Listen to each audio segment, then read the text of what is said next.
had quite really fucking bad fundamental tools. Used to be like only she's a very defensive character. I mean, you know this, you know, back 3, can, sidestep 4, sidestep 2. A character where, you know, if people press buttons versus Asuka, she blows them up immediately.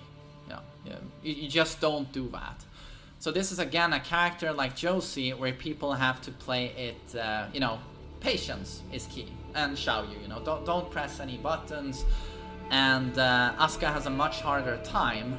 She can try and chip away with you with a pretty decent poke in down back 3, down forward 1, forward foot 3 is an excellent counter hit launcher.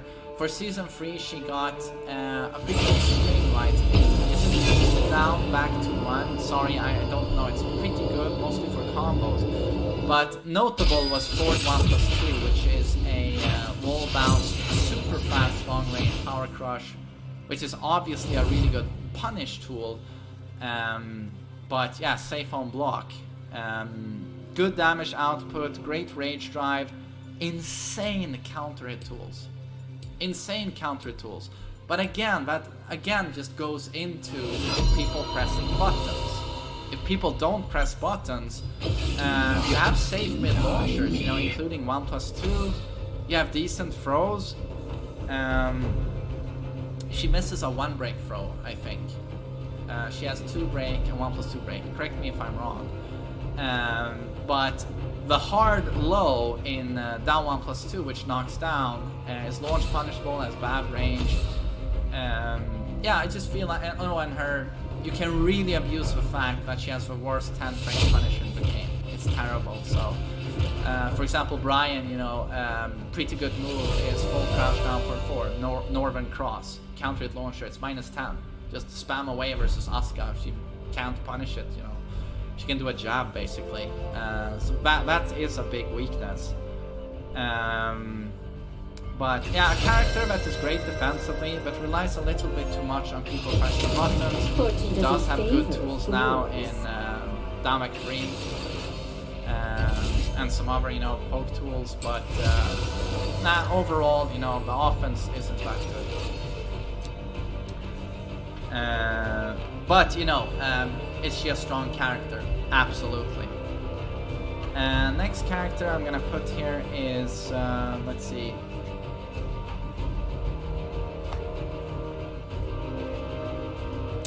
Is Leo. Leo is a character you never ever see, like ever, and I don't know why. Maybe because he's so boring. I mean, I'm getting bored myself when I play him. But he's very strong, so, and he's very easy to play. So I don't know why it is that people don't play him. I think he was a little bit more interesting in Tag 2. I think the combos were a little bit more technical. There is some technicality still in Tekken 7, but not enough. But yeah, very solid. Good counter tools. Down 1 is just a fantastic attack overall. The punishment is strong. I mean, in terms of counter hit, you know, down 1 is a great counter hit mid, and then you have for lows, you know, down for 2-3 is a counter hit launcher. You know, that is what? Is it minus 12 or minus 13? Someone help me in the chat. I am not that knowledgeable with Leo. But Core Circle forward 1 is also a long range low, which is also what? Minus 12. That on counter hit gives you 50 damage because it guarantees while standing for 1 plus 2. And yeah, again, with the punishment, while standing for 1 plus 2 is a great while standing punish. Down for 2 has incredible range. It's really good. But Leo has a terrible down for 1. It's really bad range. Hell sweep tracks, down for 3, incredible space control, long range knockdown wall splat mid, which is homing. It's safe on block. It's really good. Has a lot of good moves from stance. Is it Bok 3? Is it Bok 4? That high. Good on block. Homing launcher. Bok 2 is a safe mid launcher. It's just a very easy to play character that is very strong, but has very bad combo damage. I would say very bad combo damage. I mean, from a down for 2, does he get on average like 60 damage? I don't know. But yeah, it's just, I don't know. It's a very, very strong character that no one plays, basically.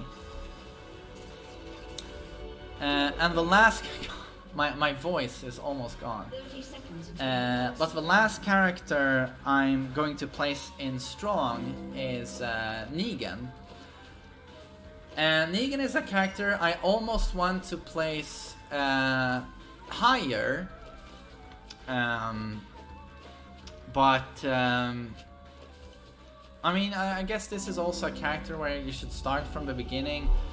He was released in Season 2, he was terrible, and then Season 3 he was buffed a lot. His intimidation stance was finished, it was a work in progress before, I believe. I think they actually they hadn't completed the character when he was released. I think the gameplay was a work in progress, and then Season 3 it's the real Negan. 1-2 into Intimidation, and Intimidation has much more varied options now, and the options are stronger. Overall, Negan has really, really solid punishment. He has great whiff punishment as well, with a long range down for 2. His while standing 2 also has incredible range.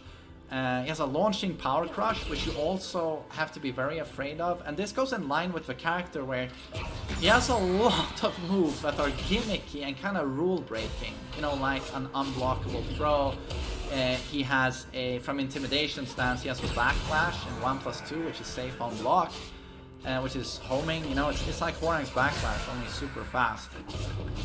Helping him is no execution whatsoever. The most reliable combos in the game, who all work from behind the opponent, from the side, and disgusting damage and wall travel. Very viable strings, incredible hitball pressure. If you've ever faced a strong Negan who's just attacking you mercilessly, it's so stressful.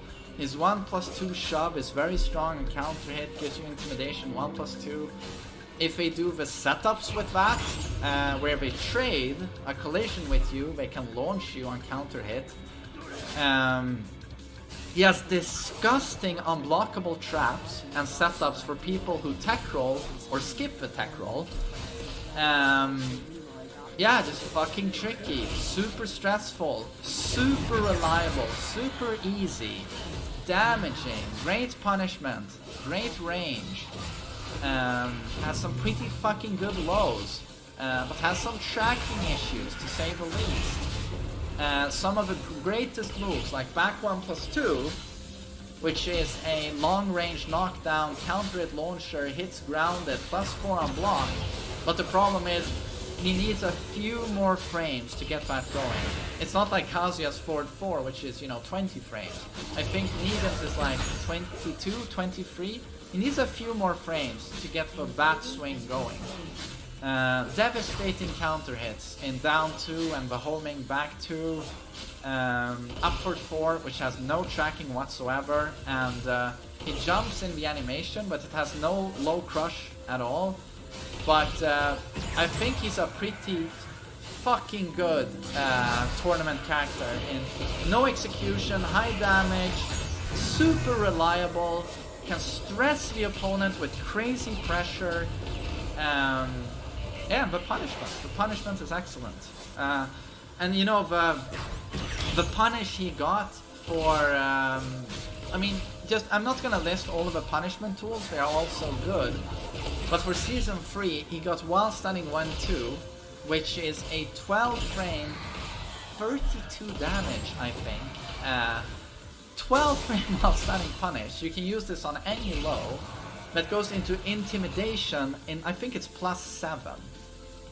So if you do a down back forward Kazumi versus Negan, he blocks it. Bam, bam, +7, 32 damage. It's quite ridiculous. +7 intimidation, and intimidation is super scary. So yeah, Negan is really, really good. I wouldn't be surprised if you see a lot more Negan in tournaments. The next character I'm gonna place in average, or what I want to call normal, is Hwoarang. And this is a character where, honestly, I could have placed him not in very strong, but I wanted to place him in strong. But then I was like, I have too many characters in strong, so I was like, nah, I'm gonna place him in average. And I'm gonna try and explain it as well as I can, but again, this is subjective. I think a lot of people are going to say this character is really strong. He got some very, very nice buffs Season 3. I think most notably, Downford 1-3 is a great new move. An extension on Downford 1. I mean, that's always golden. Downford 1 is such a key utility. Probably one of the absolute most important things you have. That also works as a 13 frame punish, goes in line with the buffing of 13 frame punishes. But of course goes into Flamingo Pressure. His back 3 was buffed, it has more range. Now reliably punishes Heihachi's 442. So Hwoarang getting better punishment. That's great. But yeah, overall the character mix up God, enormous move list, can pressure like crazy.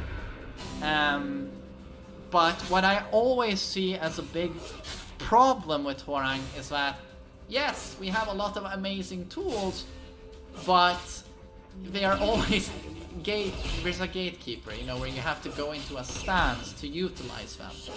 That's something very few people are going to be, you have to be pretty clever, I think, to play Hwoarang well. And he has absurd frames on all of his stance pressure, you know, all of the Flamingo stuff. Great frames.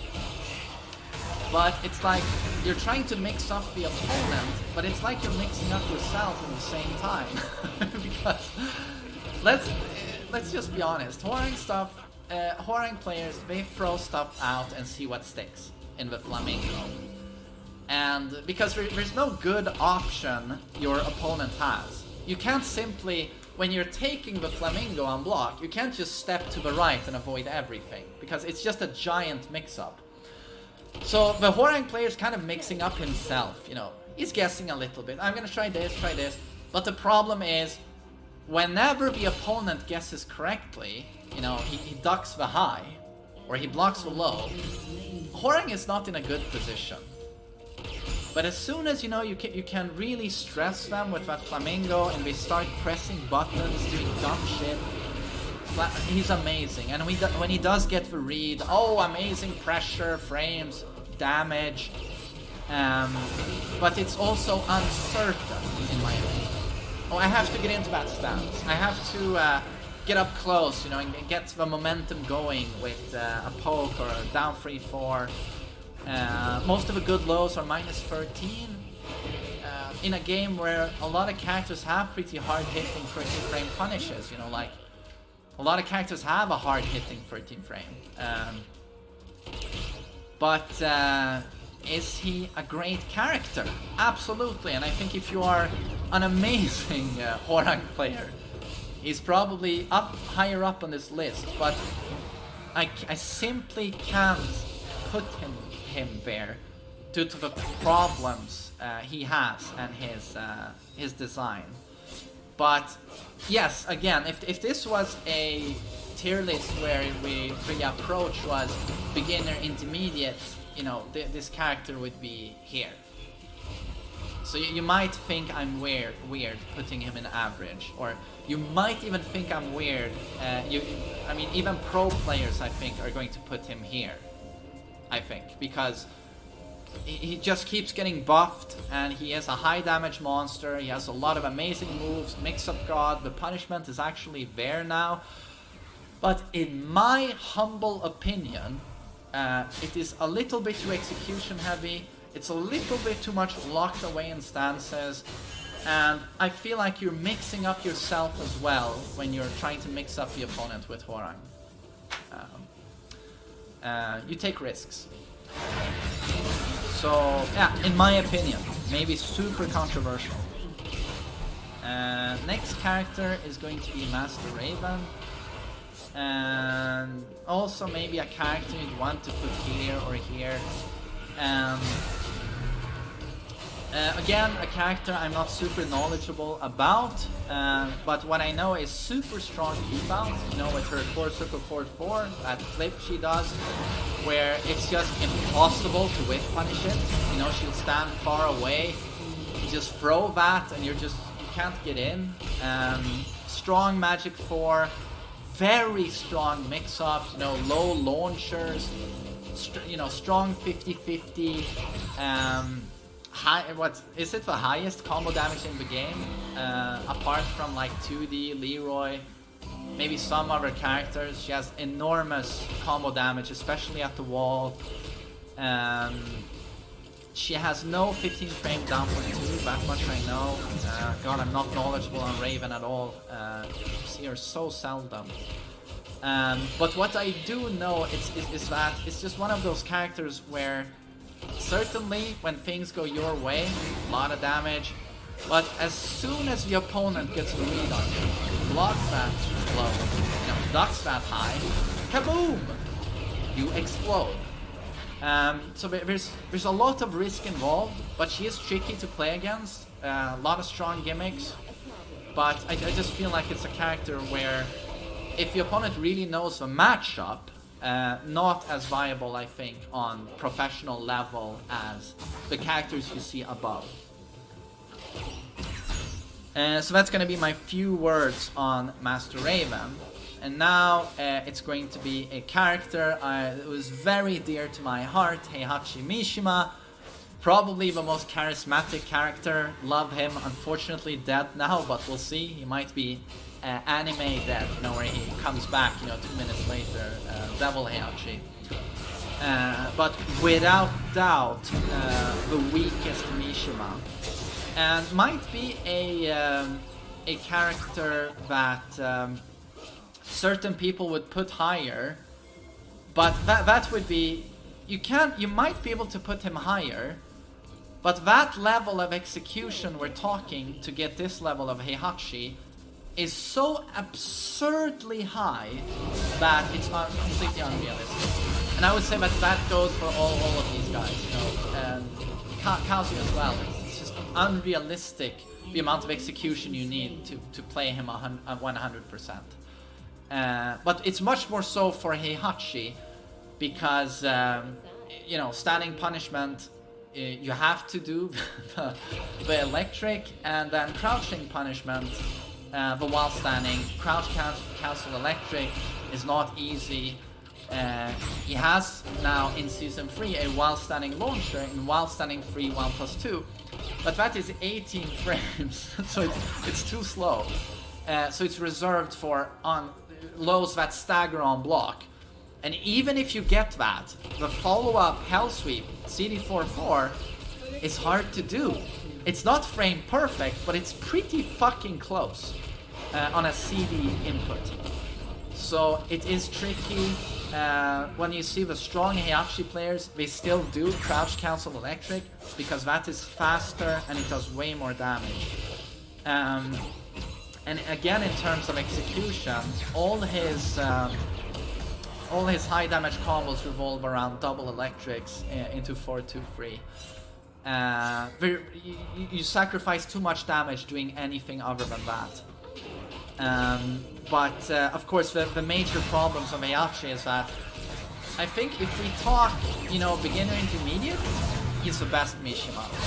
But as soon as you go into high level and pro, he's the worst Mishima because people know not to press buttons. People will try and get reads on your lows. You can't just spam sweeps all day long. Can't just spam 4-4-2 all day long. So again, yes, he is a rushdown monster. Has some of the best highs, some of the best strings, some of the best mids. Amazing counter hits, amazing frames. But the problem, the fundamental issue with Heihachi is that he has to kill himself when he goes for lows. You know, you really have to be certain that your opponent, there's no way in hell he's gonna duck now, because my mids are so strong. But if he gets that read and lock you, you die. You simply do not have a low poke, and that's not launch punishable.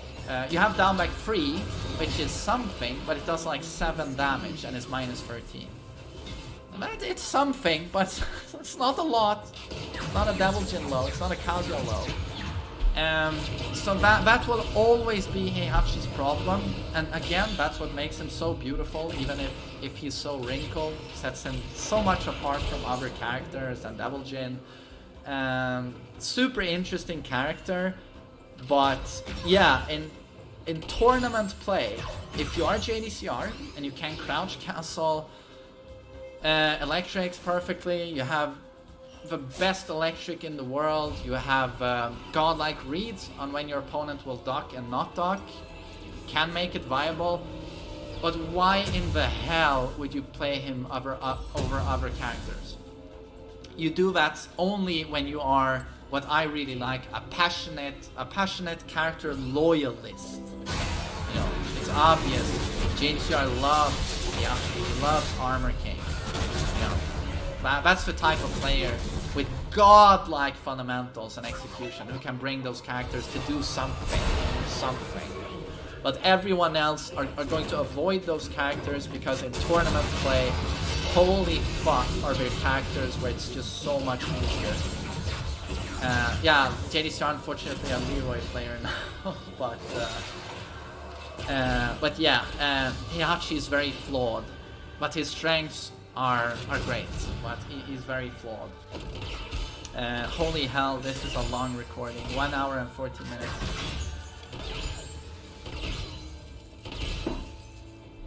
So that's basically Heihachi. And again, yes, the offense is great, but not the low offense. Even the punishment, you know, pales in comparison to the other Mishimas. It's simply not as strong at all. Now we're going to go with Feng Wei. Feng Wei is basically the character who has a million great moves, but the moves aren't that super duper great. It's not Jin. You know, although some moves, of course, are long, like his back 4 has to be one of the greatest mid pokes in the game. He has he's super interesting. Again, beautiful to look at. The Kempo step, the keep out stuff with Kempo back 1 is really cool. Great panic move. Great 50-50 potential if you can get up close with the unseeable launcher, sidestep 4. Strong mix-up character, has a high degree of evasiveness, can close the distance to the opponent pretty successfully with Core Circle Forward 1 and 4-3 for a mid, but not that optimally. Down forward 1 is really nice. Mid launcher that's safe in down forward 3. Pretty great lows overall. Pretty damn good mids. The best defensive move in the game might be an up forward 2. Get out of everything for free, perfectly safe. Yeah, back 1 to complement that. Very simplistic, I would say, although complicated at the same time, because a good Feng Wei doesn't use 4 moves, he uses 60 moves, basically. He comes as a package. If you don't master the package, you drop the character. So he is pretty complicated to play, but there's no execution. And the combos are always super simplistic. Forward 1 plus 2 bound into forward 3-4, jab, forward 3-4, good damage at the wall. Yeah, again, like good mix-ups, evasiveness, Kempo into whiff punish is incredible. But again, I feel like you have to be an enthusiast to play this character, because yeah, if we look at it professionally, it's like why wouldn't I go with a character that also is very all-round, has a stronger throw game, overall better utility in Jin? I would say. Jin doesn't have Kenpo, Jin doesn't have an unseeable high damage launcher in Sidestep 4. He has a Hell Sweep at launches, but it's not gonna match the damage. Yeah, I feel like you have to be a loyalist and you have to appreciate the differences and the beauty in Feng Wei's evasiveness, his stance mix-ups. Yeah.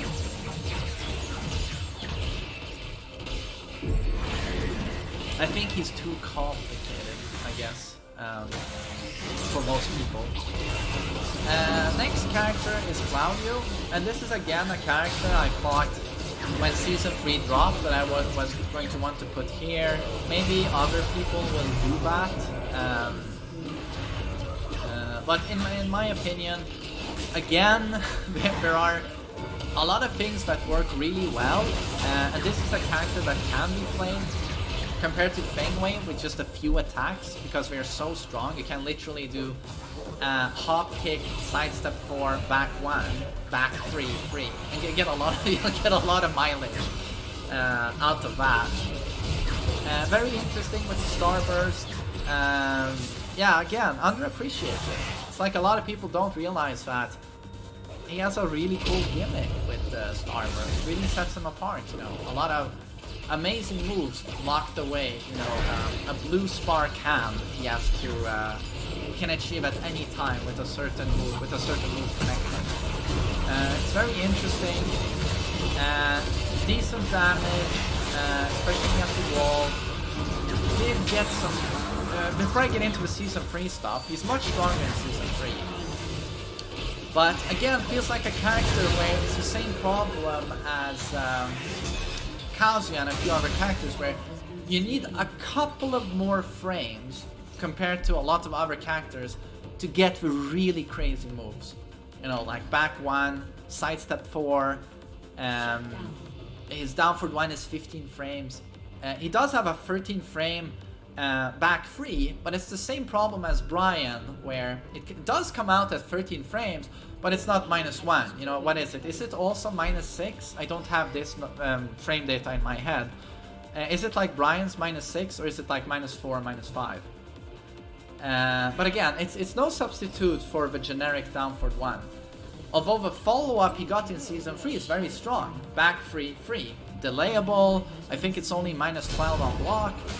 Does enormous amounts of damage if you get the counter hit, it launches. But again, I just feel like the highest level, you need a couple of more frames, can be played very simplistically, no execution, that's always a huge strength. Has great range on a lot of moves. While running 2 is so good to close the gap with you and the opponent. You know, so oppressive on block. You can mix that with while running 4 or run into any other mid, basically. Sidestep 4 got a huge buff with a counter hit knockdown, huge damage. But the other lows come with a lot of risk, and it's basically the character where don't duck. You're not supposed to duck this character. It's a bit like Heihachi. But now he has a good low in Sidestep 4. Hop kick, longest range hop kick in the game, now that Katarina saw her range nerfed and Claudio got a buff. So that's obviously super good for whiff punish. And it's so dumb, his hop kick, in the way, and this is the Tekken 7 new beginner-friendly hop kick, which we never had before in Tekken, but now with the new characters, they all got these hop kicks where they will crush lows, highs, and sometimes they will evade mids, certain mids. It's basically the old archetype of the Lily Matterhorn, where you could steal a turn. You do the Matterhorn and you basically go invincible, pretty much. You cancel out all other moves, you go right through it, and you launch the opponent. But in previous games, you had to pay a price. If the opponent knew that you were trying to steal the turn, and you did a Matterhorn, you were launch punishable. But then in Tekken 7, to make the game more beginner-friendly, they took this concept to its extreme, and they started putting in hop kicks who steal turns and are only minus 13. And Claudius is a great example of this, where it has incredible evasiveness, incredible range, and it's only minus 13. But it's been nerfed quite a bit. This was at its absolute worst on Tekken 7 Season 1. It was so stupid. Recovered so quickly and had so much range. But I think it's back to original range now, but it recovers slower on both block and whiff, so you have a longer time to confirm a punish on it. But Claudio's very strong. It's just that, again, needs a couple more frames to get the good shit going. And that to me is a problem. But yeah, I wouldn't mind at all seeing people place him here. He is very strong. That's just my opinion. And this one might be a little controversial as well. And this is also a character I've been thinking long and hard about. And it's a character where a lot of people feel he is terrible. I think a lot of people just want to put him here. But I do want to start off by saying that he might be, in my opinion, the worst character in the game if you look at it from a point of view which I appreciate, and it's difficult of execution and difficulty of game plan. And that is something you really have to overcome with Lee. It's that in terms of execution and doing a proper game plan in that Breaking Turtles, for example, is very hard to play. An opponent plays into your game with Lee if they press buttons, if they try and run into you from a distance. If they don't do that, and you couple that with the super obnoxious execution behind the back two links, which you need, and his 10 frame acid rain punish, which is great if you have execution, down free counter hit into back free launcher, you have to be able to do that if you want to really play a good Lee. And forward 4 on hit into dash back free, you know the drill, you know. They removed some of this hardcore identity by making while standing 2-3 easier, in making forward 3 2 frames faster. And I wonder if he actually did that, because I whined a lot about that in videos. I think that might be a possibility. But that removed sort of that, a tiny bit of that hardcore Lee mentality and identity, making that easier. Also locked behind execution is of course the slide, which is your only hard-hitting low to get people to every once in a while fucking duck you, because playing Lee is like playing Brian almost, but you don't have a hatchet kick. You have certainly back free, down back 3-4 to try and chip away a little bit, but those lows aren't that great. They have no high crush. You have high crush in down 3, but down 3, oh, it got blocked. Oh, yeah, launch punishable. Minus 15 if you go into Hitman. And they removed the tracking on it. It's like, So everything is locked behind hardcore execution, and the game plan in terms of breaking turtles is very complicated and difficult. You don't have a froze. You have a 1+2 break. So, in my opinion, if you're a great player and you know really go at it with this character, you put in the millions of hours, I would say you get steady efficiency. I'll put him at average, even though I can't, I can't neglect, the amount of composure needed to play him in terms of, oh, I get stressed, clutch, I mean, who doesn't drop down 3, back 3 once in a while under pressure? So what I wanted to say is that you can almost see him as the worst character in the game if you just take into account the difficulty of playing the character compared to the maximum efficiency and output when you are a specialist, a Lee specialist. It's like all that amount of effort, and this is what you get. And then you can pick a character where, like Paul, where there's much less effort and higher output, I would say. So that's what you have to remember when you discuss Lee.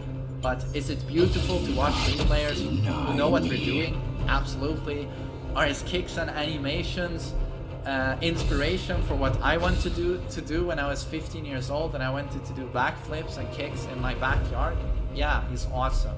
You know, voice actor is awesome. He's really cool. Yeah, he's just elegant. But yeah, great keep out, back four, great counter hit utility, some good poking. His down for 2 is good, his magic 4 is good, his down for 1 is really good, has some built-in crushing, has got good range, tracks to one side, combo damage is very high, I would say. Oki is strong, especially at the wall, but it's just in terms of trying to break a turtle, I find it to be a little bit of a nightmare with Lee, and you have to be so clever in how you go about it. But yeah, if they press buttons, yeah, 2, 2, 3, down 3, back 4, magic 4, 1 plus 2. Oh, sky's the limit. What? Yeah. But yeah, comparing him to Brian, where Brian can break turtles with a taunt, and Hatchet is a little bit more viable, I would say, than Lee's lows. Lee has a strong downward 1, Brian does not have that. Fortune doesn't That's a favor vital fools. difference, and Lee has a strong down for 2. I don't think it has very good range. I think Hwoarang's has more range than his. And then yeah, let's just start talking about Paul's down for 2 and you can really see a difference. But he still has a viable down for 2. But yeah, Lee to me, average. If you're really, really good, the character has some really nice nuggets to give you. But it is not a character I can, you know, with honesty put in strong. But a character that far too often people say, you know, oh, he's super bad. He's not. And then I'm going to put in sweet, sweet Noctis, the Lord of the Aura. Noctis, going from season 2 to season 3, the Aura, thank God, is not as brain dead anymore, has less tracking, so now they gave him, so now they're like, oh, sidestep, because you can step my Aura, but turns out now Upward 4 is a very fast, safe high launcher, which gives a down 2-2 follow-up. And yeah, does very high damage. His combos do more damage now. Wall travel is better, I think, but that was already really good. His punishment is very good. 1-2-2 only gives +1 on hit, so sometimes I prefer to do just 1-2, but it's still good. His 12 frame is good, has got long range, big damage. Down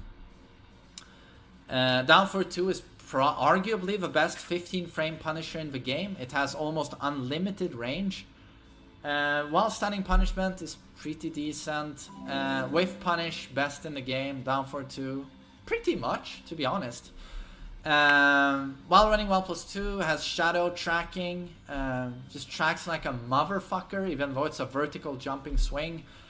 It's like, again, this is a character where if he is allowed to take a big swing, additional frames, it's pretty great. But when it comes to poking, up close pressure, just crumbles, doesn't have a dick jab, bad panic moves, he's just not very strong. Down back 2, if your opponent doesn't have strong reflexes, you know, or online bad connection, certainly super annoying. But it was much more so in season 2. It was much more oppressive. In season 3, the opponent has a fair amount of time to get up. Well, there's a mix-up with forward 1+2 there. But yeah, it's just a character that has a lot of holes. You know, But certainly can really, really destroy beginner and intermediate players like it's nothing. Like it's nothing. But yeah, has a lot of problems. But I like Noctis. I really like his design. A lot of the DLC characters they've done a great job with, you know, like Negan, Geese, Zafina, Noctis. They are all very different from each other, and I feel like Noctis even introduces a new archetype to Tekken, where he's basically a siege tank, like in StarCraft, where his most effective range, and this was more so the case in Season 2, his most effective range was a few steps away from the opponent, where if Noctis stands right next to the opponent, nothing tracks, basically, other than homing moves. But as soon as he's a few step backdashes away from the opponent, the aura is homing. Or was homing, used to be. And yeah, people were, he just locked people away with that, down forward 1+2, while running 1+2, just keep everyone at bay and away. Yeah, it was so unbelievably cheesy, but it was so interesting that a character worked so well from that range. And as soon as people, just like a siege tank, as soon as people got up close, you didn't even have a dick jab, and he just crumbled. And I thought that was very interesting. So the next character I'm going to put in here is Armor King. So this is again a character I'm like, maybe he should be here, but the thing is, maybe I have my biased glasses on, but the more I think about this character, the more I feel he just doesn't work. Sorry, I'm gonna have some water.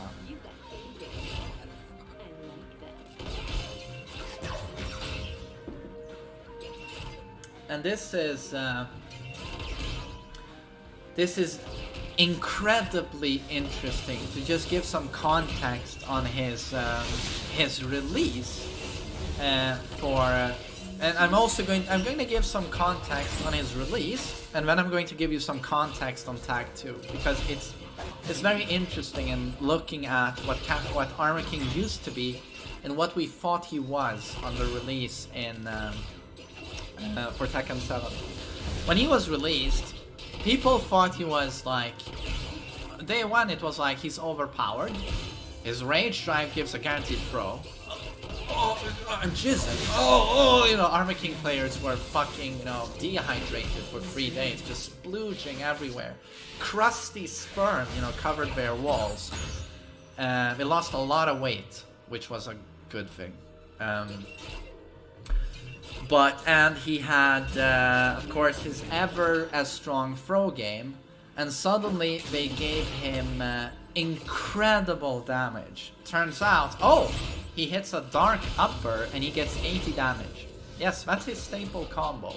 If you have some execution, you know, dark upper, CD1, etc, etc, etc. They gave him down back 2-4, turned into a screw, and this turned into, it's probably the best move he could have ever gotten into a screw. His old down back 2, which always had incredible range and a very, very low mid hitbox. So when they turned that into a screw, it just opened up the most insane combo options for him. And then forward 3, which is a homing high neutral on block, which you can set up throws with and stuff. That, you know, on normal hit was a launcher, which when you down 3-4-1. And everyone was so blown away by these nuggets I just gave you that everyone was so convinced that he's top 10. I heard so many people say that. But then as time progressed, it was like, he's not strong, and he's not as good as he was in Tag 2. People thought he was buffed, but he really wasn't. They upped his combo damage, but then as soon as in Tekken 7, when you look at his mids and his just general tools to try and, you know, just keep people in check, it's like, this doesn't work. You will know that in Tag 2, he had Sidestep 2-1. This was transferred into, and that was a launcher, a natural hit launcher. Sidestep 2-1, Blam, with Bound. In Tekken 7, this move was put into Tekken 7, and they changed it. And this almost broke the character, in my opinion, in that I'm gonna explain how it works in Tekken 7 and then give you the superior version in Tag 2. In Tekken 7, on normal hit, the Sidestep 2 alone keeps them standing. So you have to commit to Sidestep 2-1, and this is now a full-on launcher and does more damage than what it did in Tag 2. But now you have to commit to the whole thing. You know? You have to commit to Sidestep 2-1 to get any form of damage on this. And suddenly the move is, what, minus 13? So some characters will launch you. And again, I've told you before, a lot of characters have a devastating while standing 13 frame punish. Brian just joined the gang with full crouch down for 2-1. But what this move did in Tag 2 was complement him with a power mid. So a lot of people don't know this, but what this move did in Tag 2 was that you could do Sidestep 2 alone, and this would just on normal hit knock the opponent down into a guaranteed 3+4. So it was a pretty evasive fast mid tool that knocks down into a guaranteed 3+4, did some damage, and then you get pressure because your opponent has to stand up. And of course you have mix-ups from back turn, yada yada, you know the drill. And this is something that he desperately needs, because the other mids are just not very scary. They just don't do a whole lot. And unfortunately, they have a pretty fucking big wind-up. And in Tag 2, of course, you had to be afraid for a follow-up as well. You know, and you have that somewhat in Tekken 7, but you don't have a knockdown. So he had that in Tag 2, he doesn't have it in Tekken 7, and here comes the problem. You don't have a lot of viable mids, you have a great froze, you have great whiff punishment with Dark Upper, you have pretty damn good block punishment standing. The wall standing punishment, in my opinion, is terrible. While standing 4, sure, chunky, +5. But then, what is it? Then you have nothing, basically. Up until the while standing 1, which has a terrible hitbox. This is the worst while standing punisher in the game, in my opinion. The hitbox is broken. It will go right through people in stagger, people who are doing certain moves. It will go right through them. It is so unbelievably unreliable, and it has no range. And on the standing punishment, where King's Hopkick has certainly not amazing range, but it has some range, Armor King's Hopkick is terrible. So many times for a launch, you have to do a very fast Dark Upper. That's not reliable. And yeah, nice throws. You can step them. Homing moves are pretty slowish. You have forward 3, but yeah, it launches on hit, but that's duckable. It's not super fast. The lows are okay. Down 4, if you know how to space that, is pretty safe-ish. But the lows aren't very scary. The new low, he gets the arm sweep. Huh? Down 3? Oh, that's okay, but King has that. King has that. He just can't build momentum. He never gets any frames. I mean, you can't try and go for a down back 1+2 headbutt, but it's unbelievably slow. And the throws are great, but King's are about twice as good. Yeah, he has a down forward 1. That's very good. It's better than King's. But when King has an overall package, just does so much more better than Armor King, it's like, I don't know, and even with the high combo damage, I think it's a little bit clunky in that he's not very flexible in the combos. The roll damage is not as good as King's. I think in a few sentences, the big problem with Armor King, and the reason why you only saw JDCR play him is that you always need a hard read on the opponent, because no moves you do will give you frames to capitalize on, to try and abuse stuff, to try and lock them down. No matter what move you've just done, you're pretty much always at neutral with the opponent. Or you're doing something that's a little bit sluggish, that takes just a few more frames, where it's like, I need a good read here that he doesn't press anything. And that's the problem with Armor King. You have to be so sharp and so inside of your opponent's head, you know, that yeah, in my opinion, it's just not very viable. So yes, that was Armor King. And yeah, the throw game, just, it's great, but it pales in comparison to King. So next up, I'm going to put Nina, and this is a character, again, I'm not super knowledgeable with. I see the character so seldom. Obviously a very high execution character. When you want to bring the most out of her with her sidestep, one cancels, and obviously the butterfly combo to get incredible wall travel. But all in all, a very, very pressure heavy character, where again, if you're playing beginner, intermediate, and even large chunks of high level play, I would say basically up here, because the strings are incredibly powerful in that the opponent has to react very, very quickly with the appropriate response, because he's so stressed, and the strings are very effective. And also the fact that it's just a character that no one ever sees, so you get a lot for free with those strings.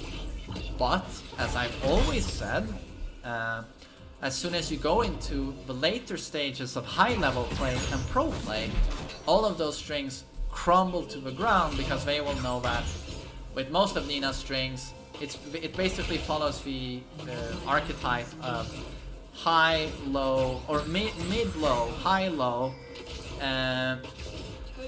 or low-high. So basically what you do is you block the first hit and then you duck. That's basically how you deal with most of Nina's very abusable strength. I just want to cover this so people know exactly what I'm talking about when I'm talking about Nina. I had some controversy with this character when I played her online, and I don't know the character, but I got her quite easily to Tekken God Prime. I said that it's because of what I just said, that she has very effective strings, and most people don't know the matchup, and that makes it incredibly easy, especially online, to get a lot with her for free. And people saw that as insulting, but people always ignored that I said that, in high level play, it is obvious for people how to deal with those strings. It doesn't work, it crumbles, and then suddenly she takes big risks, and certainly has pretty great offense, but her punishment is lackluster.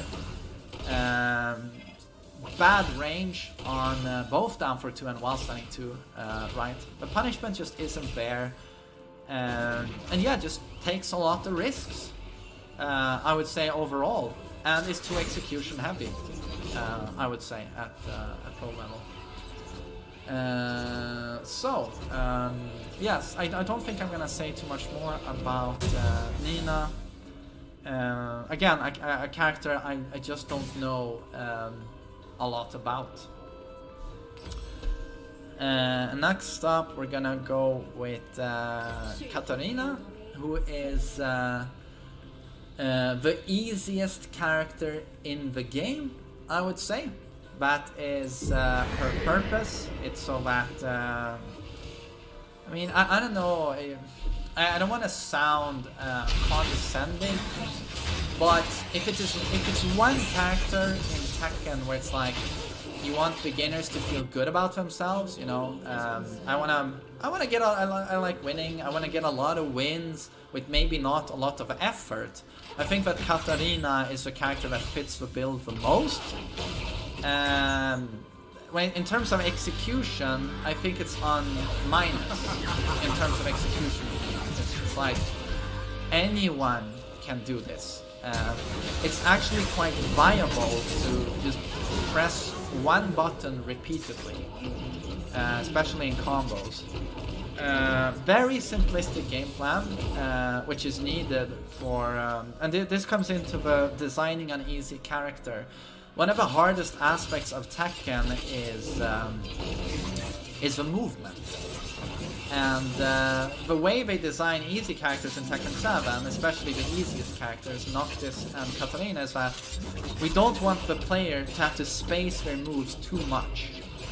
Or, you know, people are, our beginner here, our poor beginner is facing someone who has strong movement. How can we negate this? Because our beginner doesn't have movement. Well, we give him moves that have incredible range. So that we can negate movement as much as possible and having to know how to place attacks. So give them unlimited range. And that's what they did with Katarina. And also a beginner archetype is high risk, high reward. Because in beginner and intermediate, people can't punish. So high risk, high reward turns into low risk, high reward. Because I'm throwing moves that hits super hard, but no one's punishing. So I have a hop kick that blows people up, enormous range, has crushing. I have down back freeze, super high damage knockdown, full crouch, down for 3-4, or is it standing down for 3-4? I think she has 2 of those. But that's actually a really good move. It's very steppable, but it's a high damage blow, knockdown on counter hit, infinite range, minus 14 on block. Like, it's very decent. Her down from 1 was nerfed. But great, easy to use counter tools and flowcharts. Unbelievable damage, especially when a wall is involved. It's just disgusting. But all in all, if we're talking pro level, she takes huge risks. You know, people know the fucking flowcharts, the pressure, the tricks, the lows, you know, how to step her. She takes big risks. But this is something I should have explained, I believe, at the start of this tier list, because it's such an important overall general point to make, is that you can't have a character like this that's designed to be, as I explained, for multiple reasons, a very, very beginner approachable character and have them have great frames. You can't do that. You break the game. That's basically what Leroy is. It just doesn't work that way. That's why you're allowed to have, that's why a character like, where's my sweet Lei? That's why Lei works the way he does. He's the confusion archetype where he has 13 stances, a never-ending move list, a million strings, breaks the rules of a game by lying down. So many weird things he does. And then Lei players, some of them complain, oh, why don't we get the sidestep 4 low that builds momentum and the, you know, super strong down for 2, great down for 1 pressure. I want a mid that is +4 on block. Boom, boom, boom. Why doesn't Lei have that?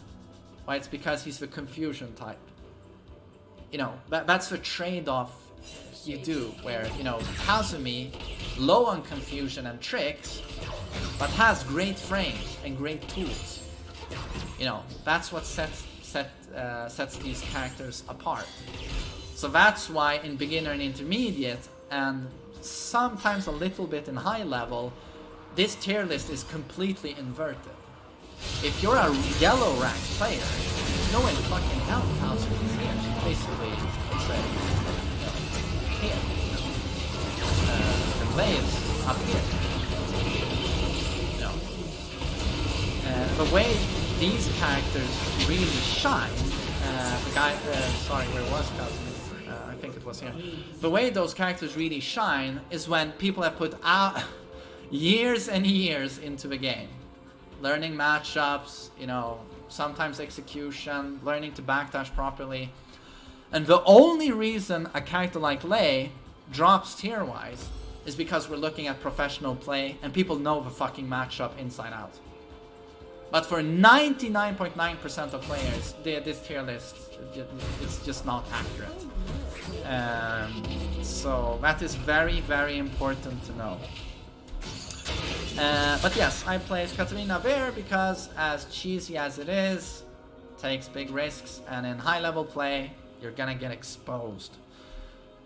So that is average, and now I'm going to start with below average. Let's see. I'm gonna post Kuma and Panda first. Again, just characters. Maybe I should stress this, that this is where you will see a lot of characters that just stomp pretty much everyone online. 99.9% of players, but at pro level, it's just a weaker character. So Kuma and Panda, weirdest hitboxes in the game, a lot of really weird gimmicks. Does have very long arms. Rangchu proved that it works, but then a problem was, that was what? Season 1? E1? I think it was. And then now, here comes Season 3, and Kuma is nerfed. Kuma is nerfed. And that came as a shock to the community, because it's not like it was a character everyone thought was really good. Oh, it was Season 2, my bad. But, yeah, I don't know, to be honest, why they nerfed Kuma. Maybe they felt he was too strong for such a gimmicky character. But the damage is really high. If you get the tricks to work in your favor, great. Down to 2-1 is a great punish. Has some poke utility in down back 2. I think his back 1 power crush is one of the best in the game. Yeah, a lot of people suck at this matchup. I mean, even cooldowns have fucking holes in this matchup. Because the hitboxes are so weird that if they don't know the exact appropriate combos, depending on wall distance, wall angle, the angle of the launch, it just so much drops. So Kuma by itself is a strength in his hitboxes, you know, and the fact that when he stands, he leans forward, so his legs are very far back, so it can be very hard to use lows on a backdashing Kuma. So the character itself just destroys some people in that if they haven't studied Kuma in a game where you have to study 49 characters, oh boom, you lose. That's always going to be a huge strength. And of course you have to study all characters. I'm just saying that Kuma requires very, very specific labbing. In that, what I'm saying here is that for example, if I play against Brian, my combos work. If I play against King, my combos work. If I play against Kazuya, my combos work. If I play against Kuma, what? My launcher I couldn't even pick up with my usual down forward 1? Oh, I couldn't even... This wall combo doesn't work? Right. Because there's no such thing as general staple consistency versus Kuma. You have to lab specifically Kuma with every character you play. If this matchup changes a bit, and how viable some of your lows are. But can really keep you away, has long arms, yeah, high risk, high reward, takes risks. can really annoy you with hunting stance.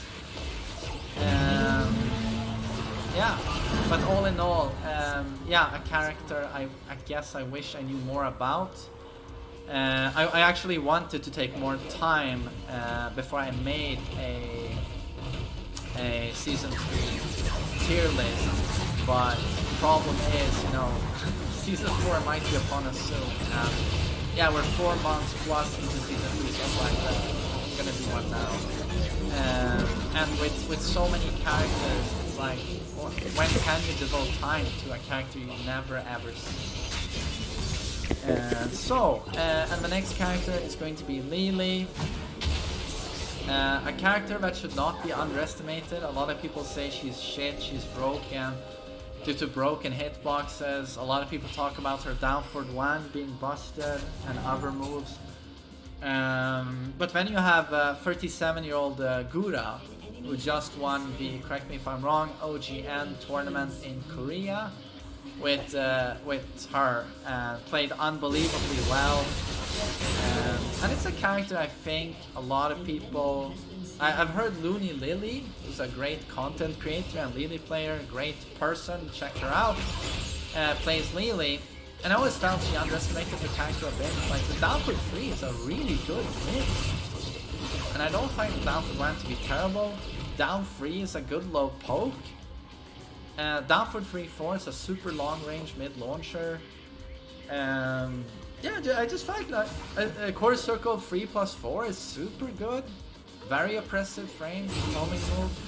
I feel like with just a few tools, you can actually get pretty fucking decent offense going. But again, a case of, yeah, tricky for sure, but yeah, as soon as people know the matchup, you're taking big risks with Lily. But yeah, strong evasiveness. Downward 3-4 is a good lift punish. How is her punishment overall? It's pretty bad, isn't it? There's no way her down for 2 is 15 frames, right? And here you see how knowledgeable I am about this character.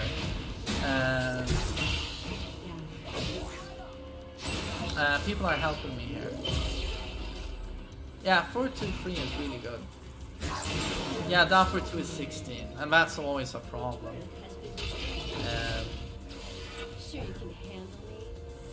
But yeah, it's just a character I don't know too much about. But yeah, all of the gameplay, takes risks, has some good fundamental approach in down for 3, down 3, with punish with down for 2, strong movement, down for 3+4.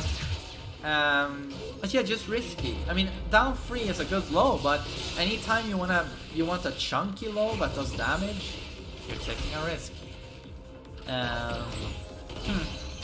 But yes, I wish I knew more, but I don't.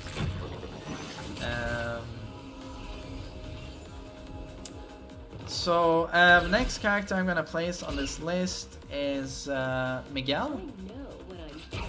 And Miguel is a character I thought was not unbelievably strong, but a strong character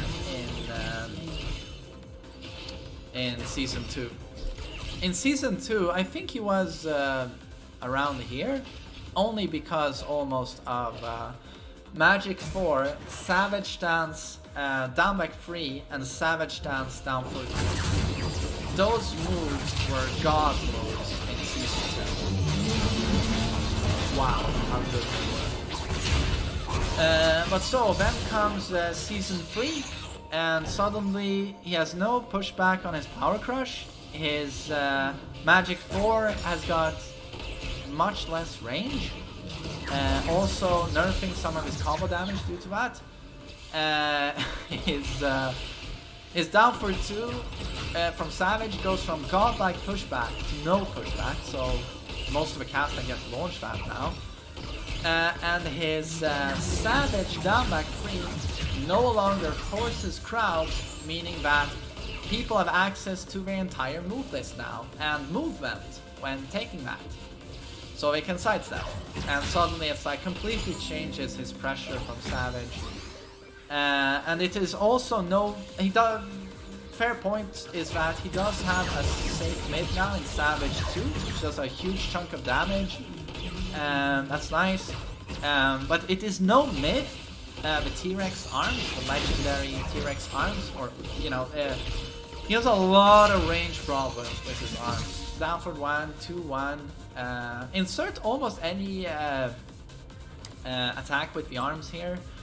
His rage drive is probably the worst in the game, and that is not a good thing when rage options are very vital to this game.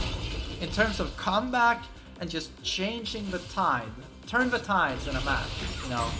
His rage drive is unbelievably bad. And then you're like, oh, was it to get a reliable bound from down back 1?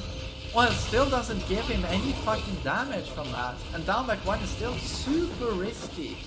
And he did get a buff with his down for 1 2 that the 2 optional counter it knocks down into a follow-up. But the character has decent mix-ups. Some decent lows, some decent mids. But some good tools in forward 4. Downford 1 is pretty good now, but I mean, overall, I just don't see him as very viable. And yeah, too bad with if Savage down back 3 still forced crouch. I don't know why Savage. How do you do the knee? Is it Savage up forward 3? Why that is not a counter hit launcher? And it's like, it's nice to have an 11 frame back 1 launcher, but has no range. It's this range problem that over and over comes back to haunt him. So that was Miguel. The next character I'm almost done. I'm 2.5 hours into this. So I'm just gonna have a sip of water.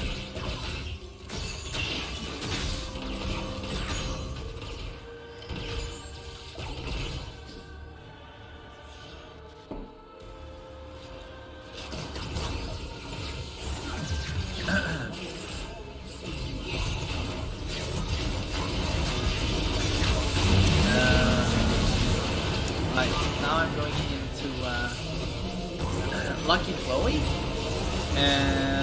No, I haven't removed Blade. I was just making an example before. I haven't placed him yet. He's about to be placed.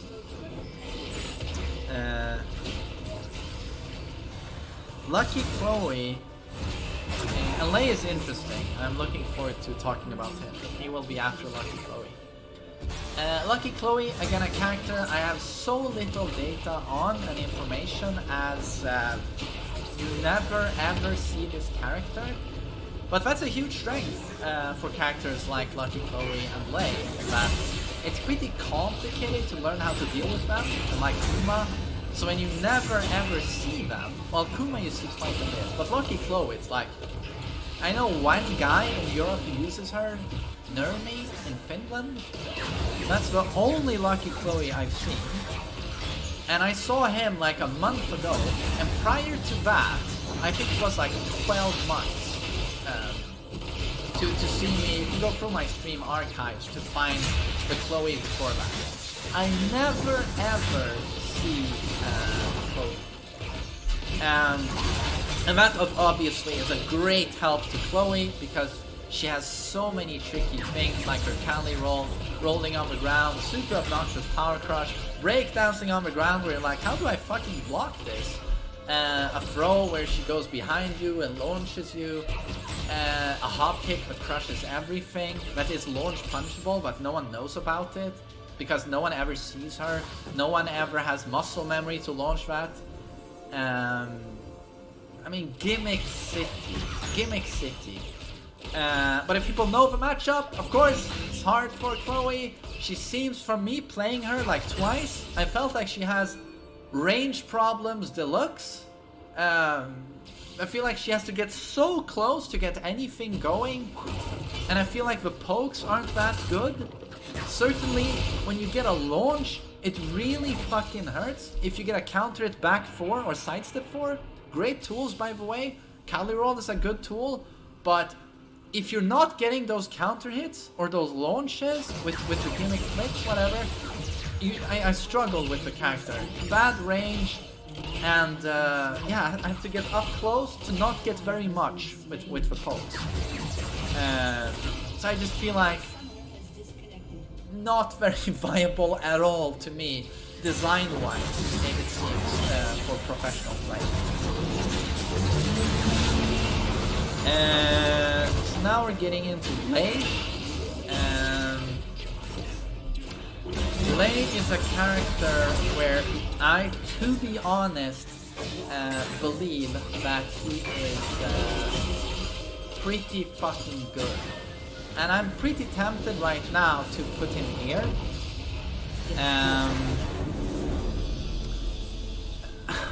How do you even explain this? Again, this is arguably, together with Xiaoyu, the most complicated matchup to learn in the game. It is so complicated to learn how to deal with Lei. There's so much time that goes into that. Most people don't do that. And now multiply that strength by 10 by the fact that no one ever sees him. So you have the hardest matchup basically to acquire in the game in terms of learning how to deal with him, and you never see him. So for most people, this matchup is such a clusterfuck. We just get blown up immediately. But again, if you know the matchup, which pro players do, oh, Lei struggles. Lei doesn't have amazing pokes, he doesn't have amazing frames, he leaves himself open a lot. But what he does have for fundamental play is very strong movement with the haha step, and this involves some execution. But in my opinion, I'm sorry, this is probably gonna be offensive to some people, but I genuinely believe that Lei is seen as terrible because a lot of Lei players are terrible. I just think a lot of Lei players don't get the most out of a character. I think if you had a really, really solid Lei player with excellent movement combined with the haha step, knew how to place forward foot free, which in my opinion is just an insane whiff punish, knew how to place 50-50s. I mean, he has a homing long range, low, hell sweep now that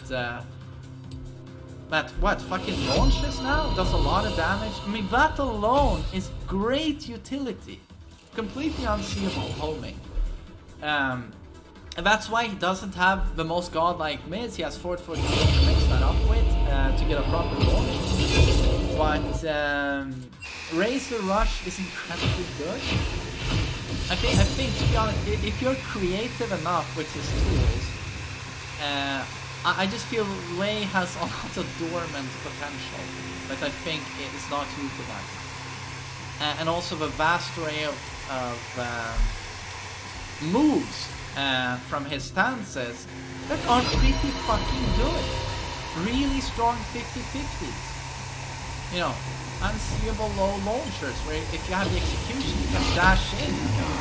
You catch people off guard with very long range. Combos don't seem to be the best. Wall seems pretty fucking useless. If he knocks someone onto the wall from far away, it seems like he just doesn't have a good wall combo option. So absolutely, there are a lot of lackluster aspects of Lei to point to. But I just feel like when I look at the Lei players we used to watch in Tekken 5, Tekken 6, Tag 1, like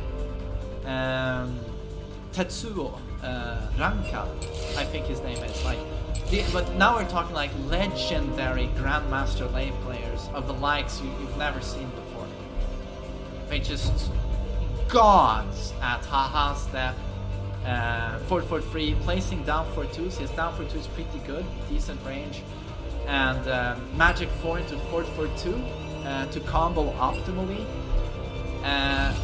You know, mixing people up by lying down and whiff punishing. You know, people who really understand what Lei is about, go and check out those guys, and you won't believe what they get out of this character. And that's where I feel that those guys don't play anymore. Where I feel like today no one uses Lei, and the people who use Lei are nowhere near understanding fully how to play that character or utilizing his incredible movement. So that is my genuine opinion on Lei. I place him here due to the players, basically, in pro play. I would place him higher, I think. I just think the character has a lot of dormant potential. But that's my opinion. Don't be offended, please.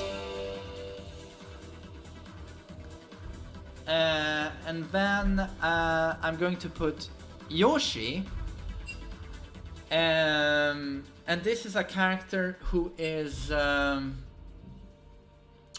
king of gimmicks. When we talk Yoshi, we like to discuss iMusician, who I think without doubt is the best Yoshi in the world. Let's mention Kanan Trench as well. Plays a little bit more fundamentally with Yoshi. It's kind of nice to contrast them to each other. But iMusician plays Yoshi, the way it's meant to be played. Just being very creative and constructing with this vast array of rule-breaking moves, flowcharts and patterns. Very creative patterns to get your opponent to press buttons at the wrong time or get up from the ground in the wrong way. Well, the wrong way. Versus Yoshi, there's always a wrong way to get up. So incredibly creative character. Rule-breaking tools in Flash, 6-frame launcher, you know, sword, unblockable sword sweep, crazy unblockables, tech traps, evasiveness. I mean, in terms of just outright batshit crazy, you name it, Yoshi has it. But of course, comes with a price. Poking, pretty much non-existent. Punishment, pretty lackluster, right? Although I like back 2 too, but wow, that's 14 frames, right? It's pretty long range. It's just, again, you just can't place him high because people are going to know the flowcharts, and the reason you saw iMusician get Yoshi to top 8 in the Last Chance qualifier in Tekken World Tour 2019 is because iMusician, from seeing him play, is incredibly smart. Unbelievably smart. He is what the Lei players don't have. Okay, I'm not calling Lei players stupid. I'm not doing that. I'm just calling iMusician a genius. That's what I'm doing. He understands completely spacing, placing of attacks, and has an almost unnatural instinct for knowing when his his opponent is going to press buttons.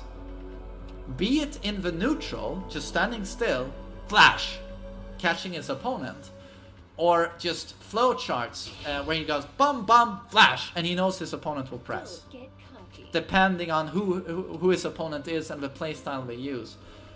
And it's it's just I get blown away watching that, and that's the type of player you need when you have stuff like a 6-frame launcher in Flash.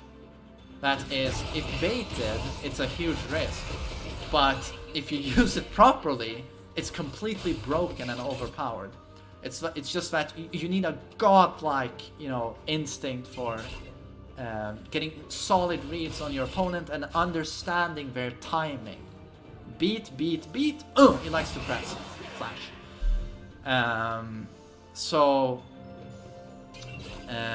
Yeah, iMusician makes this character shine, but I believe that Lei is a absolutely stronger character than Yoshi, but Lei really suffers this problem where you don't have good players.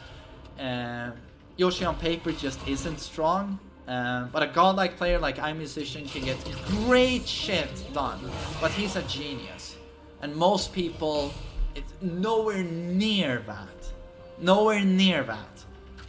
So yeah, iMusician, last chance qualifier, top 8, but seeing anyone else do that, it's like, holy shit, they have to be so talented. So next character I'm going to place is Eddie. Oh yeah, in terms of really good lays, Ahsan Ali, sorry I forgot to mention him, from Pakistan, has a really good lay. Really good lay. So do check him out on YouTube. He has several sets you can watch on Maniacs Gaming Hub. I think you can. I even posted a commentary on him playing against Arslan Ash, but that was in season 2, I think. But he's incredible with the character. He really is. But Eddie, I'm going to place here. Again, a character where if you're beginner intermediate, you hate this character. You hate this character. And it's so annoying to deal with. It feels like he breaks the game when he's lying on the ground and flailing around with his legs, and you feel that people mash. It feels so unfair. He was even featured in the Watch Mojo top 10 overpowered characters of all time in fighting games. And among, you know, completely busted examples of, like, I think, you know, Shin Akuma and Magneto as a boss, you know, completely overpowered characters. We featured Tekken 3, Tekken 5 Eddie. You know, all you have to, and they said, you know, all you have to do is press buttons and automatically win. But that is only testament to how awkward he is for most people to learn to deal with. But to those of you who get very frustrated with that, I just want to tell you that rest assured that as soon as you put in the time, and you do have to put in some time here, but not at all as much as Lei and Yoshi and Xiaoyu. Those characters are on a complete different level in terms of mix-up bullshit. Eddie has much less than that. But he has some annoying stuff.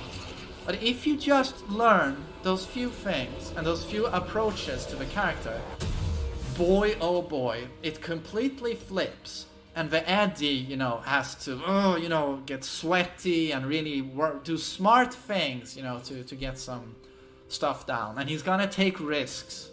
He's really gonna take risks. So just rest assured with that. If you're stressed with Eddie, a lot of people are. A lot of people shit on that character. Just know that with time, if you keep playing Tekken, if that's what you want to do, Eddie will be much less of a problem. And I guess that explains the character. Pretty interesting mix-up character. Relax is interesting. He has arguably the best keep out in the game with sidestep 3-4. Great panic tools in back 1+2. Upward 4 is a great long range knockdown mid. Some decent lows. His sidestep 2 right now is pretty plus on block, but it's very slow, so it's kind of risky to try and do that in my opinion. Punishment is decent. I mean, down for 3+4 is a long range mid launcher, which is 15 frames, right? Isn't it 15? 12 frame punish, he got in 4-2-3 now, big damage, pressure. Back to 4 is a 14 frame punish. He has a 13 frame while standing launcher and while standing 1-3. That's not bad at all. And down for 3+4 is a great whiff punisher. So there is a defensive aspect to this character which works well. You know, be it block punish, be it whiff punish, or be it just standing away from the opponent, doing sidestep 3-4. You know, trying to, you know, it's just such a good keep out tool. But the problem is, you know, when you're facing a turtle who knows how to approach Eddie, and you're gonna mix him up, it's just not in your favor, and you're taking huge risks. So that is Eddie, in my opinion. So now we're going with Losh, who got... oh yes, sorry, fuck me. How can I not mention that? Eddie has an amazing backdash, but he has the worst sidestep. And that can really be an asset and problems. The backdash is obviously a great asset, but you start facing trouble when, in certain matchups, like a lot of matchups, sidestep is a big deal, you know? Playing Eddie versus Kazuya and he's waving in your face relentlessly and oh, here comes a Hell Sweep, a forward forward free, and you can't sidestep it, it's not fun. So that's absolutely worth noting. And then we're gonna talk a little bit about what a voice crack. Lars! That was what's it called? Choir boy. Main man. Oh, I mean, I've been talking. This tier list is now 2 hours and 50 minutes. Like my voice is fucked. Oh god. An enemy has been slain.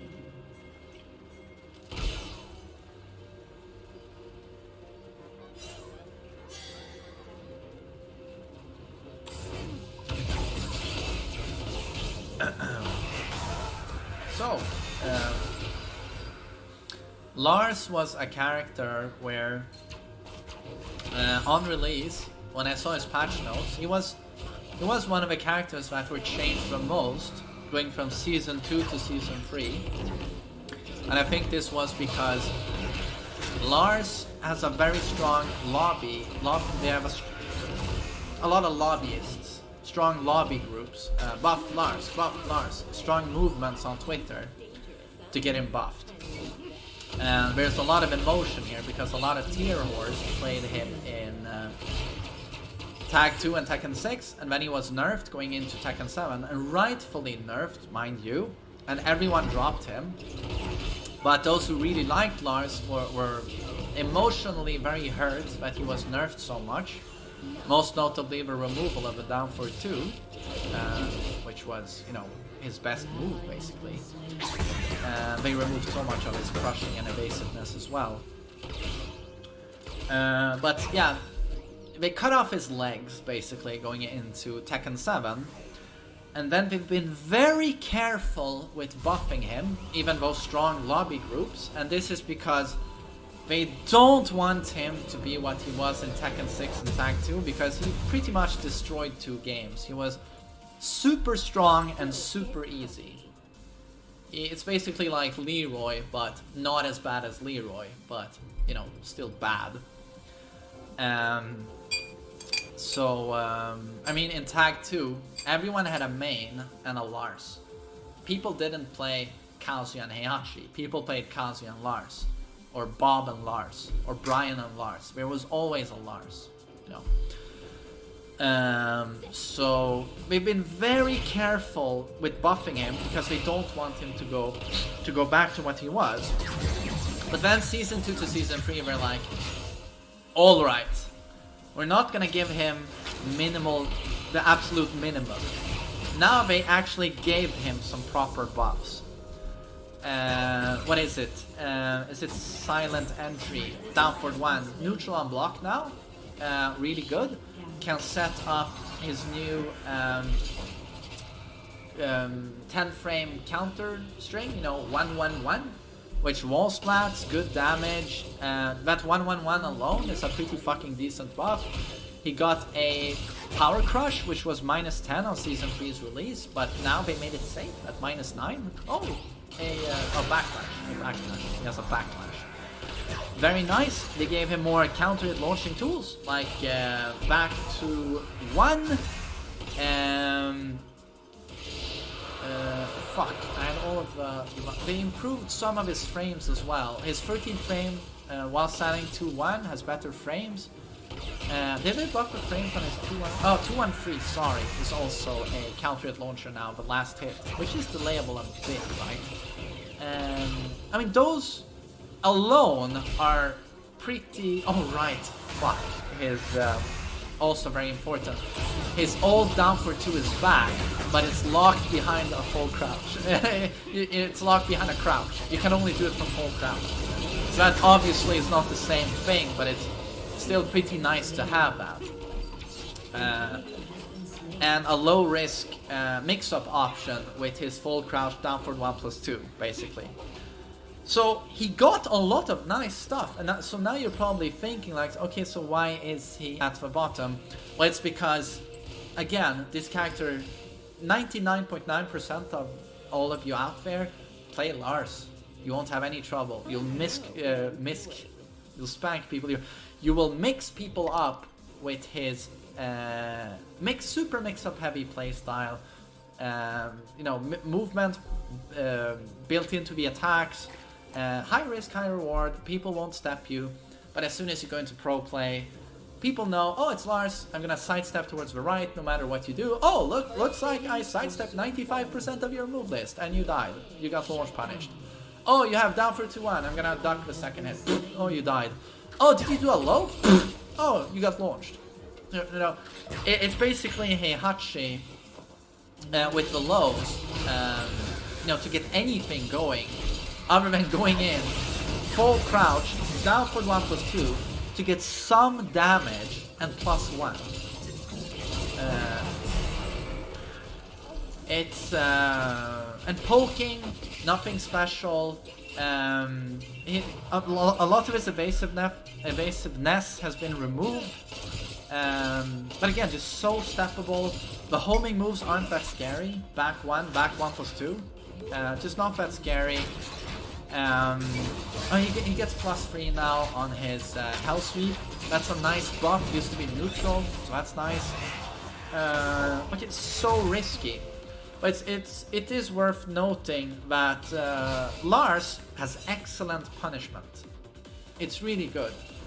His block punish is above average. A lot of people don't know this, but 10 frame 2-1 is nice. His 12 frame is 4-2-4, long range, great damage, wall splat. At 14 frames, 4 back to 1 is a 14 frame launcher, which has pretty good range. You can even whiff punish with that pretty reliably. And at 15, you can do Arc Blast, and then also standing punish back 3-4 is what, 17 frames, I think, and it has like unlimited range. And it's a natural combo. Blam blam, wall splat, big damage. It's really good. I mean, test this in practice mode. You'll be surprised how far away it hits. You know, it's like you'll block a Death Fist from any range. Back 3-4. So, and the while standing punishment is good. Great wall travel. Decent, good damage if you know what you're doing without the wall, but with wall he has high damage. But yeah, if you're playing against people who know what they're doing, you're playing a very risky character, you know. Oh god, where I'm almost at the finish line here. So the next character I'm gonna talk about is Ana. Ana is a rushdown Unga Bunga. Oh, you know, it's a little bit like her sister. Stress people with mix-ups. But Ana has, you know, the very definition of high risk, high reward. If Ana gets the read on you, you die. You know, launching low, unseeable. Launching mid, kablam, unseeable. Mix-up, god. Basically, is the character. It just hurts so much, and she has super high combo damage, especially with her new move in Season 3. Very high damage on wall. Everything hurts so much. But then you just flip that. When the opponent blocks Ana, everything hurts so much. I mean, you can't even fucking low poke with this character without taking a huge risk. Everything is so minus. And then you add on top of that some super clunky and unreliable hitboxes on a lot of key utility assets and moves, and it's like, even though they did fix her full crouch down for 2 now, and it's much more reliable. But this is a character that can blow up everyone, beginner and intermediate. If you're in those ranks, you have no idea what I'm talking about. But Ana players who try and play her at high level and pro level, it's you better have good reads. You know, you better be very confusing in your mix-ups. It just takes huge risks. And then we're gonna talk about, is it Eliza? Yes, Eliza. Like so. Eliza, obviously the original Tekken 2D character,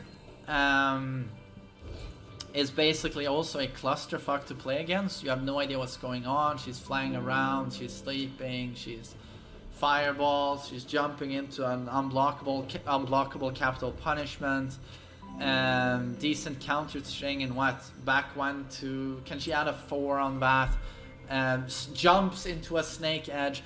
Everything is very confusing, but when you look at her frames, which you can do now in the game or on a website, whatever, you will see terrible frames. Terrible frames. And when you look at her strings, it's like, so if people know how to duck that or punish that, it's like,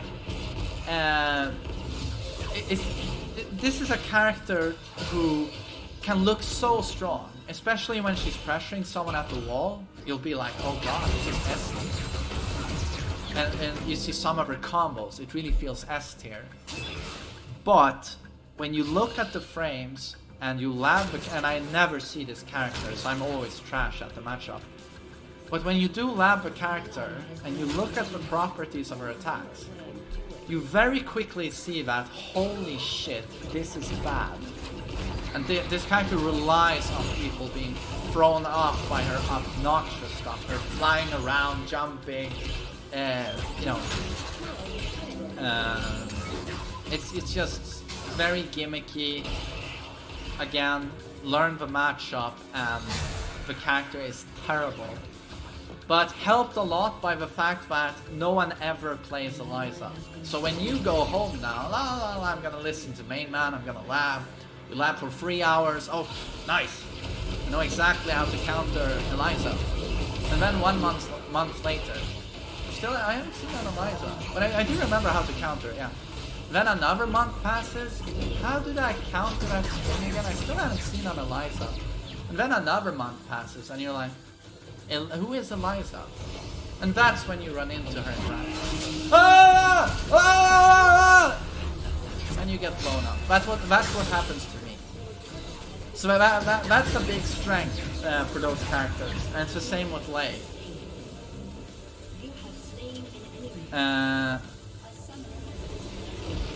And now we're gonna look at the last character. I'm almost done. 3 hours exactly right now. So, the last tier is genuinely bad, and this is where I put Gigas. I feel that in this game, every single character is viable. Everyone above genuinely bad can, with a great player, and arguably with some characters, you will struggle much more in high level play. But Gigas, I would say, is the only character where you can say like he's genuinely bad. He's just a step below everyone. He is. If everyone else is in one tier, I would say Gigas is the only character where it's like, actually objectively, he's just one step below everyone else.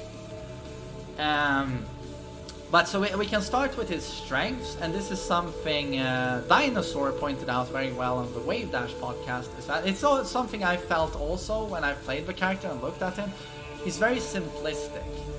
You know, you don't really have to worry about having a 12 frame Punisher with this character, because his 10 frame punish is a 12 frame Punisher. Bam, bam! You know, huge damage, wall splat, knockdown. So no matter what people throw, from like minus 10 to minus 14, blah blah. And that certainly is much less for you to think about, so that's great. And it has great range due to his super long range jab, and a long range jab is also good to have, and a long range down forward 1. And then you have a down 2, which is also a 15 frame launcher that hits from a million miles away. Is that great to have? Yeah. And you don't have to think a lot. Oh, he's minus 15. I'm never gonna win. Oh, he got launched. Down back 2, no execution, boom. Plus 3, chunky low. Hope for a counter hit, you know. Yeah, and jab and down forward 1, you know, keep him away a bit with long range. Has some gimmicks which you can play around with charge back to his rage drive, spam his throw. If people have bad throw breaks, just spam his throw. Forward 2 down 1 into Goliath mix-ups with the throw. It's quite viable, and that's a buff for Season 3. Helped a lot again by the fact that you never see Gigas, so people are like, oh, completely thrown off by the matchup. But other than that, and maybe a few other things, like, I want to say no execution, but there is some execution in some combos. Unfortunately, there should be no execution, but there is some. But once we, you know, look away from those little okay things, you know, in general, the character is extremely weak, like, so sluggish, weak frames, bad tracking on key moves. It's like, you find one move, this is me labbing Gigas. Oh, back 1+2, nice. Okay, it's super slow.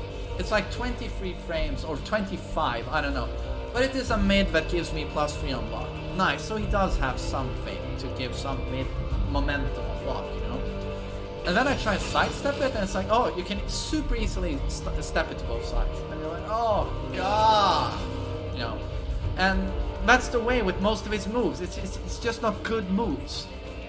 And for such a strong, you know, big, intimidating monster, oh, he's gonna, as soon as he gets close, he's gonna be a beast. He grabs them, crazy throws. Doesn't have a throw game. Has a 1+2 throw that certainly hurts a lot. But in high level play, you better fucking be able to mix up those throws. Do you think anyone is gonna miss a 1+2 throw break at Evo? It's not happening. And then you mix that with only normal throws, which have a break window which is massive. You know, and then, oh, the intimidating monster. Yeah, you stand up close to him and it's like, he chokes. He needs too much time to wind up his stuff. Down forward 1 is what, 14 frames. Everything else is like clunky. Panic tools are what? Back 1+2? High? You're reduced to dick jabbing, and you have a huge hitbox where people can do enormous combos on you. It is worth pointing out that he does have a very interesting power crush in down 3+4 where you can absorb attacks and then punish. But, I mean, if you mistime that, you can be in some trouble. You can be in danger. Does have pretty high combo damage, especially if you get a really chunky counter hit. But it all comes with risk. Interesting mechanic in the charge up. Back 2 into Goliath or pressure golem.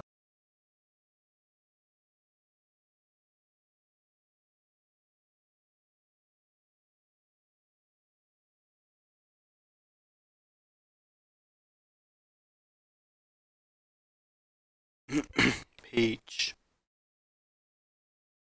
By a long shot.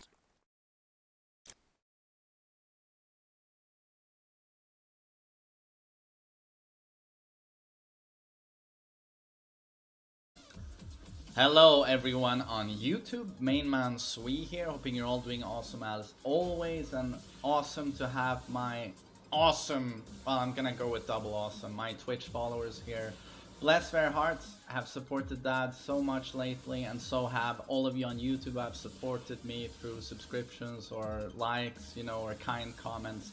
Thank you all so much. I'm going to talk a little bit about the cross-up here. I made a video on it a few months ago when it was announced. It is the new controller from the Hitbox team, their engineers. And I have a couple of opinions on it I want to throw out there. And it starts with the news that we received on Twitter a few days ago that this controller is now legal at EVO, and most likely other tournaments are gonna follow suit, and this is gonna be, I guess, the future of controllers. And this to me is, it's cheating. I'm gonna go into some detail here, but just looking at it, I'm like, I don't know how anyone can take a look at that and say that it is not cheating. So if you've ever seen a normal arcade stick, you know that we have that thingy to the left there, which is where you input directions with the joystick. And then the dark buttons there, so that's the buttons without the white circles, are the attack buttons. So with your right hand, you input attacks, and with the left hand, you input directions with a joystick or a D-pad, you know, on a regular dual shock. Or maybe you're using a Mixbox. I like to use a Mixbox. You have a WASD to input directions. But on this controller, you actually have access on both hands to directional inputs. You have two sets of directional inputs. Those dark circles there with white circles, that is another set, apart from the joystick, another set of up, down, left, right. So let's take it from the start. Execution is very, very difficult in most fighting games. Tekken is very well known for its just the simplest thing as doing a retreating from the opponent is notoriously difficult. You have to learn to Korean backdash. For most people to get fluent at that, it's months or years. It requires a lot of dedication and effort. And what controller manufacturers have tried to do is, how can we make all of this easier without making outright macro controllers? Because that is, at least to everyone's mind, illegal at tournaments. Having one button to do an electric or a backdash, mashing one button to do a backdash. But how can we bend the rules of a controller without making outright macro? And I think in 2012 or 13 was when the Hitbox team released the original Hitbox that only had buttons, and that was controversial, but the controller is generally accepted these days. I had my reservations about it, but I feel it's okay. You have keyboard now. Most fighting games are now on PC. Keyboard is also used a lot. I myself use a Mixbox. I've had some reservations on all of these three types of controllers, but today I think they are fine. They do push the limit a little bit. I believe they are stronger than arcade stick or pad, but I still feel they are okay. You have one set of directions and one set of attacks. And what I actually really like and feel is positive with the Mixbox and keyboard as well is that it's just so accessible to anyone. You know, if someone hasn't played Tekken before, my girlfriend, for example, could pick up a Mixbox and it felt intuitive to her, the directions. Whereas on an arcade stick, it can be very hard to try and find the different directions. So I can see the positive things on those. But then, of course, this is a new invention from the engineers at Hitbox, and this is now, it has garnered some controversy, but some people seem to think this is alright, and apparently the guys organizing EVO feel it is alright. But I just look at it and I go, you have double sets of directional inputs. So you can use your left hand on the joystick and the right hand, and combine those and do crazy shit. Like for example, the classic backdash, Korean backdash console on a keyboard is basically, well, if you allow many types of directional inputs, you know, multiple buttons. You can hold back and then just tap down forward. So you'll be able to do that effortlessly with this controller. You just hold back on your joystick, and then your hand doesn't even have to go far towards the left. You just reach up a little bit to reach the dark buttons with white circles, and you hit down forward, down forward, down forward, and you'll get the fastest backdash cancel you've ever seen with no dedication whatsoever. You can learn to do that in 15 seconds. Hitbox actually had a booth at EVO Las Vegas 2019, I was there, where they had an employee who had cross-ups, and he had Tekken 7 loaded on a PC, and he was demonstrating the cross-up, and he would teach everyone to do electrics and backdashing with Kazuya. And basically everyone who tried it could do flawless electrics, because there's a very specific technique you can use on the cross-up and the cross-up only. It's basically holding forward and then doing, I don't remember exactly what it was, but it gives you pretty much perfect electrics almost every time.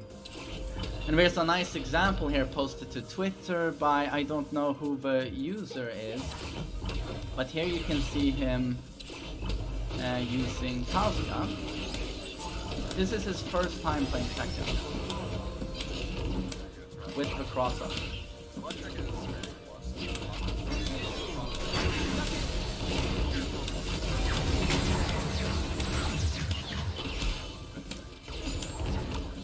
So this is his first time ever playing Tekken, and he's using a cross-up with Kazuya. And what I counted was 22 electrics in a row. I've been playing on an arcade stick Tekken for 14 years, and I can rarely do 22 electrics in a row without fucking one up, getting either a down 2 or a win god fist, and that's after 14 years. And I have a pretty damn solid electric, I would say, really strong. But so he can almost beat me the first time he ever plays Tekken using this controller here, where you can do a very specific technique, making this very easy. So not only do I feel this is pretty much spitting in the face of everyone who's an execution enthusiast or has put a lot of time into this, but also like the developers designed the game in mind for people who had only one set of directional inputs. This was never meant to be a thing. Tekken is not designed for this type of controller. If you make all kinds of execution easy, Tekken loses its identity. And it's almost like if everyone now, every fucking person who gets this controller gets a perfect electric, do the developers have to balance the game with these controllers in mind? Do you know why the electric was designed to be hard to do? And it is very hard to do on an arcade stick or a DS pad, which was always supposed to be the controller you were supposed to use. Do you know why it's so hard? Because it's a 14 frame, or in Kazuya's case, a 13 frame launching high that is +5 on block. That does a fucking decent chunk of damage, has got great range, recovers quickly, awesome combo tool. That is why it is a just frame, and that's a very technical input. But when you bring out a controller that is designed to go around the developer's wishes, you know, and immediately grant you access to this move and make it super easy, do they have to balance around that? And gone, at least for me, are the days where you would look at incredible Mishima players and say, wow, that's awesome. He must be very dedicated. He must have put a lot of time into that. Look at him moving, you know, and the electrics and the crouch dashing, great shit. That's gone now. All I'll be thinking now is, is he using a cross-up? Or there's nothing special anymore with good electric execution or good execution overall in Tekken, because anyone can do it now. You don't have to do what I did, bust your ass for 10 years. You know, don't do that. Just buy this. You'll be doing what took me a million years to do. You'll be able to do it in what, a week? Tops? And I see so many people, some people defend this, and it's like, at the same time, a lot of people criticize developers for putting pay-to-win stuff in games. Like, for example, I don't know, let's say World of Warcraft. You can pay $10 to immediately get a level 99. I don't know anything about the game, I've never played it, but to get a level 99 wizard character. Or you can slay boars and grind for 12 months. Or pay $15 up front. You know. And most people these days, they certainly don't have a patience. Many gamers don't want to grind or, you know, put the fucking effort into it. They'd rather just, oh, it's just $15. Just pay it, give me the OP shit, and I can start playing. Because I want a great strength immediately. And I feel like that's basically the same thing. You know, where usually great Mishima players were a sign of dedication. Now basically just get this controller and you can be that guy. 22 electrics in a row, never played a Tekken game. And some people, I even saw comments on that video, people saying like, well, it's not like standing electrics are that hard to begin with. I mean, trying to defend it, but his first time playing Tekken, he's doing 22 electrics in a row without dropping one. And you're saying, but standing electrics aren't that hard to begin with. Are you in complete denial, or are you watching another video? And someone wrote, well, it's not like he's doing crouch cancel electrics.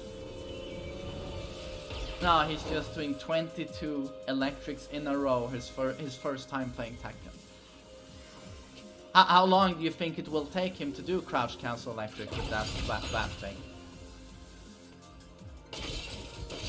You know, so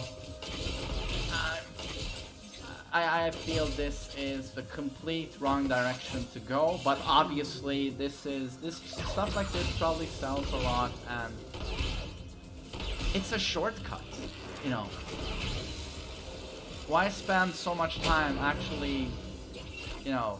And it's so fun, so much fun grinding Mishimas and getting better, but it's get it for free basically.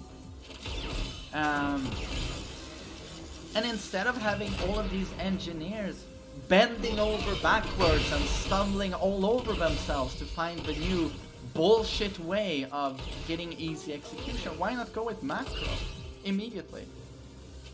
Why even be bothered with macro if you're gonna allow this shit? Honestly, I just be honest about it and let them make controllers with one button electrics or one button wave dashes. Like, why not?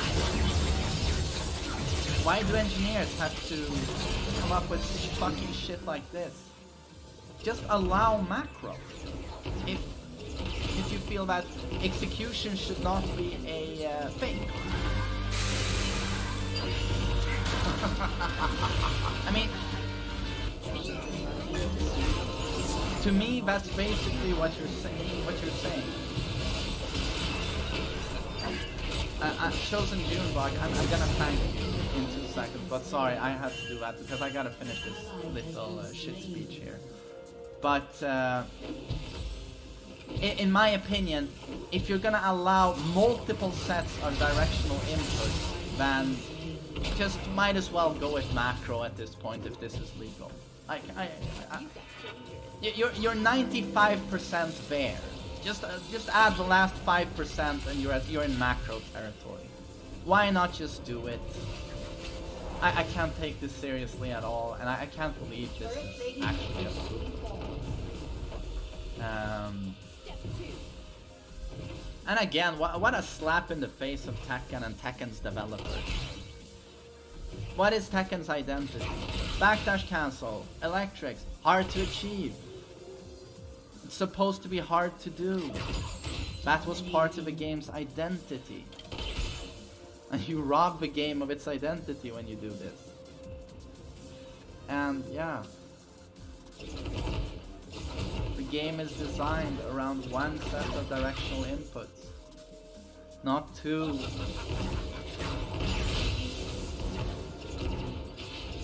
And the final point I'm going to make, and it goes for the normal hitbox as well, but it's this point I've made multiple times, but I can restate it because a lot of people don't know it or have missed it. It's that there's one thing a normal controller and an arcade stick can't do, and it's inputting multiple directions at once.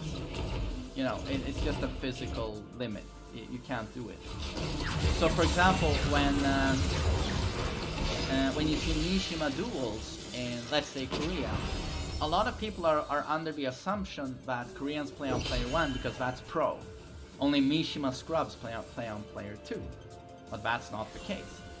If you're in a Mishima duel and you're playing offline, player 1 always is at an advantage. And why is that? Because, for example, if Kazuya does on forward 4, you know, his right splits kick, that puts him in +4, and the opponent goes down into a crowd. You know this, right? It forces a crowd. When you're forced into a crowd, the only sidestep you can do is into the background. You can only sidestep into the background.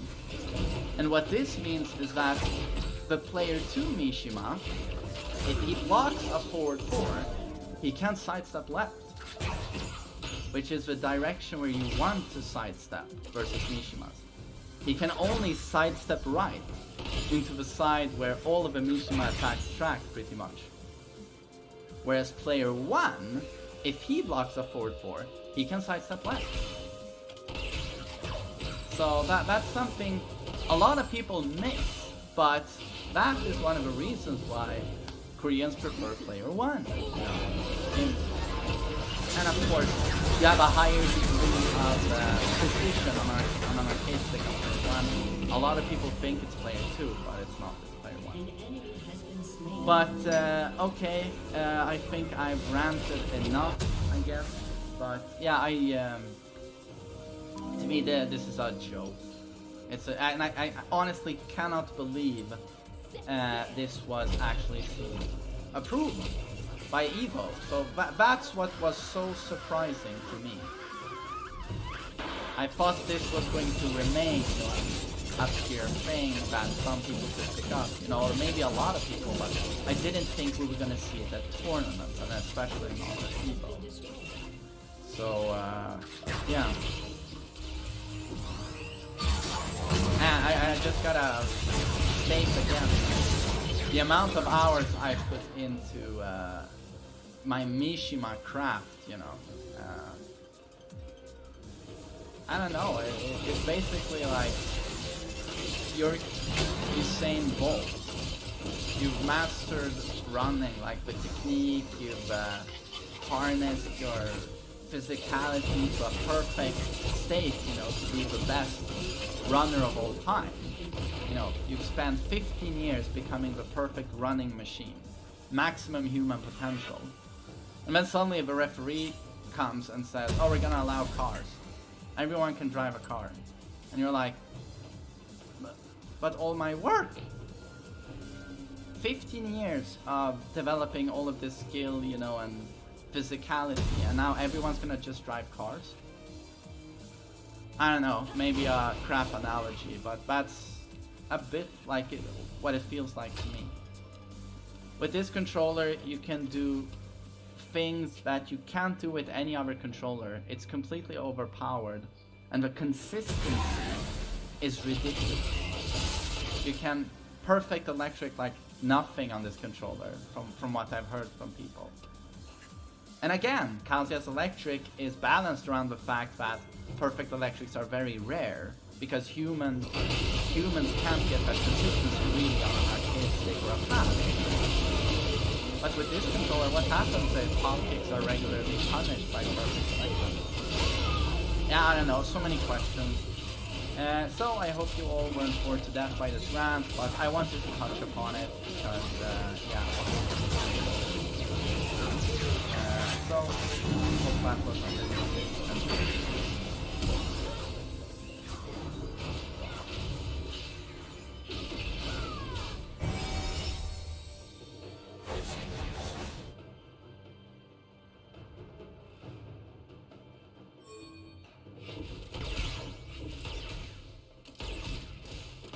Not a problem.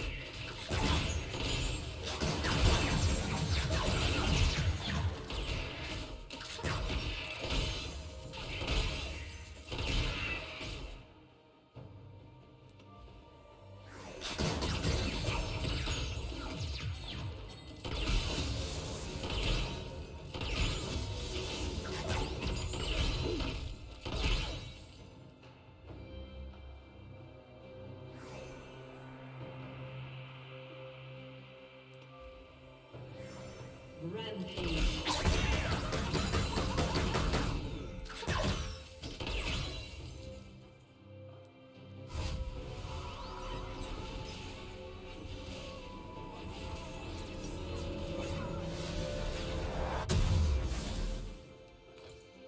An enemy has been slain.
turret has been destroyed.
Enemy double kill.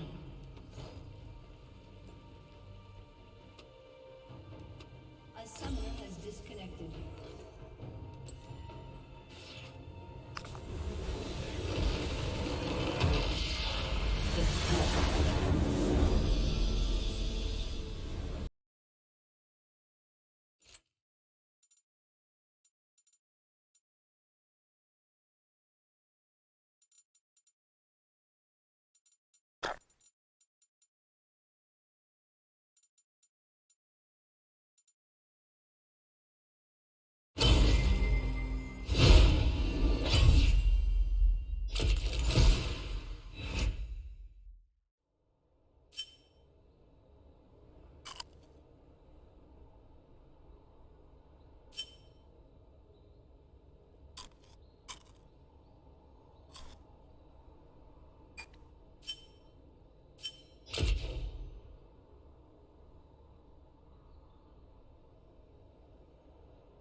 Three buttons this time. Nintendo is like a really, really good friend. You grew up with this friend. You spend a lot of time with this friend. You're really great friends. You really like this friend. But then, like, every once in a while, they'll do something. Like they'll borrow a game and just like not give it back, even when you ask, or like. I don't know, like you're playing with plastic swords or something, and they just bonk you right on the head, and it hurts, and you're like, come on, man. It's like, and these things aren't enough to make you not friends anymore, but like they're just weird and kind of surprising when they happen because you're such good friends. You know what I mean? Because there's like other kids at school. You know, there's plenty of mean kids at school. You expect that kind of stuff from them. So when it happens from your friend, you're just kind of like, what's up? It's a tiny bit how Nintendo feels. I know they are a company. They're a big corporation. They like to make money and all that. But I honestly believe that in many, many categories,